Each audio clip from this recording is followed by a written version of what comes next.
Gurgaon હરિયાણાથી printed secret board લઈને Valsad party જતા Tata tempo number MS04KU7973 national highway number 48 પર મંગળવારે સવારે આશરે 11 વાગ્યાના સુમારે પલસાણા તાલુકાના કરણ ગામની સીમમાંથી પસાર થઈ રહ્યો હતો। તે દરમિયાન ઘટના ઘટી હતી।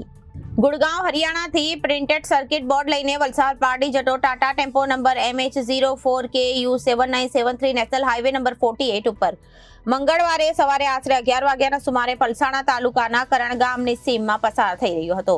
ત્યારે અચાનક આગ લાગતા ટેમ્પો ચાલકે ફાયરને જાણ કરાતા કડોદરા નગરપાલિકા ફાયરની ગાડી ઘટના સ્થળે પહોંચી અને આગ પર કાબુ લેવા પ્રયત્ન કરાતા પલ્પ પલસાણા તેમજ કામરેજ ફાયરની ટીમ દોડી આવી હતી અને પાણીનો મારો ચલાવી આગને કાબૂમાં લીધી હતી। આગ લાગતા હાઈવે ઉપર ચક્કાજામની સ્થિતિ સર્જાઈ હતી। ઘટનાની જાણ થતા પલસાણા પોલીસને થતા પોલીસે મામલતદારની ટીમ આવી પહોંચી અને પોલીસે ટ્રાફિક ભારણ હળવું કરાવીને આગળની કાર્યવાહી હાથ ધરી છે।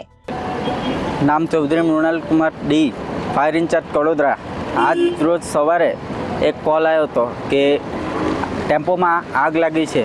ત્યાં જઈ ઘટના સ્થળે જઈને જોયું તો પાછળની સાઈડે કેબિનમાં શોર્ટ સર્કિટ, બેટરીના શોર્ટ સર્કિટથી આગ લાગી હતી। મટીરિયલ ફોટો સ્ટુડિયોનું મટીરિયલ હતું, પુઠ્ઠાનું હતું। તેમાં જોયું, પછી કુલિંગ ચાલુ કર્યું। કુલિંગ કર્યા બાદ અમે તરત જ બીજી ગાડી આવી PAPLની, પછી ત્યારબાદ SMCની ગાડી હતી। ત્યારબાદ ઘટના સ્થળેથી બધો માલ બહાર કાઢ્યો ને કુલિંગ કર્યું ગાડીનું। રિપોર્ટર કૃષ્ણા સોની, જનાદેશ ન્યૂઝ, કડોદરા।